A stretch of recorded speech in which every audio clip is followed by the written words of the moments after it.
هو بالنسبه السلام عليكم. بعدا بالنسبه للمقابله فهي مقابله كما حنا كنا تقريبا منتظرين هذا السيناريو ديال المقابله بحكم القوه ديال الفريق ديال اولمبيك فوس بوغال اللي هو فريق منظم من الناحيه التقنيه وماديا، فريق اللي هو مستقر مزيان ما عنده حتى مشكل. والحمد لله حنا كما شي المقابله كانت فيها جوج ديال الوجوه. الشوط الاول الدراري تقريبا ما دخلوش في المقابله، كانوا شبه غائبين على المقابله.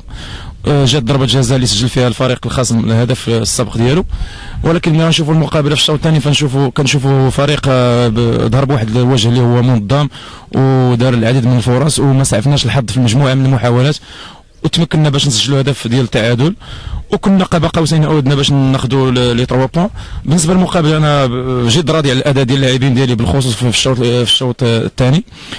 وباش كما قلت لي بالنسبه لنا المشاكل بطبيعه الحال راه اللعاب راه انسان، البشر المشاكل راه كتخلي الانسان كطيح ليه بزاف من القيمه ديالو. الا شفنا هاد اللعابه كما كانوا في بدايه الموسم ماشي تقريبا طاحوا بواحد 50% ولا 60%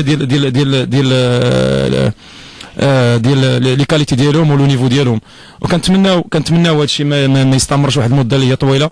فكما كيعلم الجميع فان الفريق كيعاني بعض الظروف اللي هي ما كتخليناش نركزوا وما كتخليش الدراري باش يكونوا 100% في لو جور جي. وراك عارف العنصر الوحيد اللي كيخلص غالي هو دائما المدرب. راك عارف ملي ما كتكونش نتائج، وهذه راه اي واحد من الجمهور ولا من مكتب المسير كيدور حتى كيشوف كيقول لك المدرب حكار النتائج ما غاديش مزيان. حنا كنتمناو يوفروا لنا غير لي موان دبور اللي كيكونوا عند الفرق الاخرين، وعندي اليقين بان هذه المجموعه هذه غدير واحد المسار اللي هو جيد.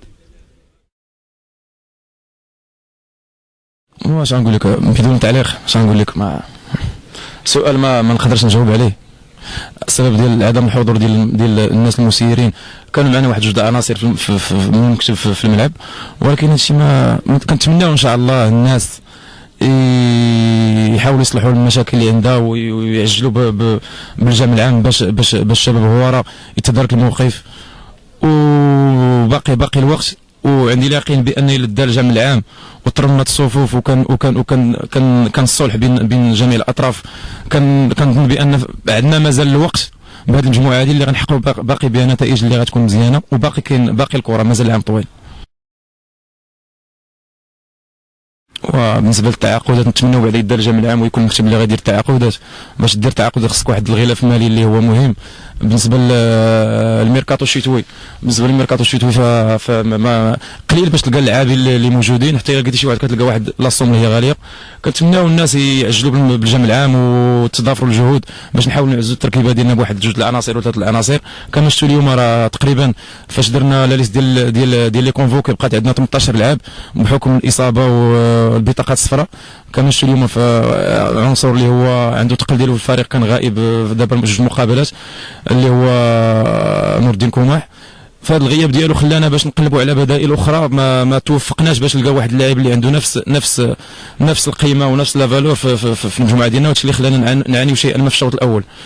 كنتمناو نديروا بعض الانتدابات اللي تحاول تساعدنا، ما نقلبوش على الكم بقدر ما نقلبوا على لا كاليتي ديال واحد 2 زيليمون ولا 3 زيليمون اللي غيعطيونا ان بلوس في مرحله الاياب.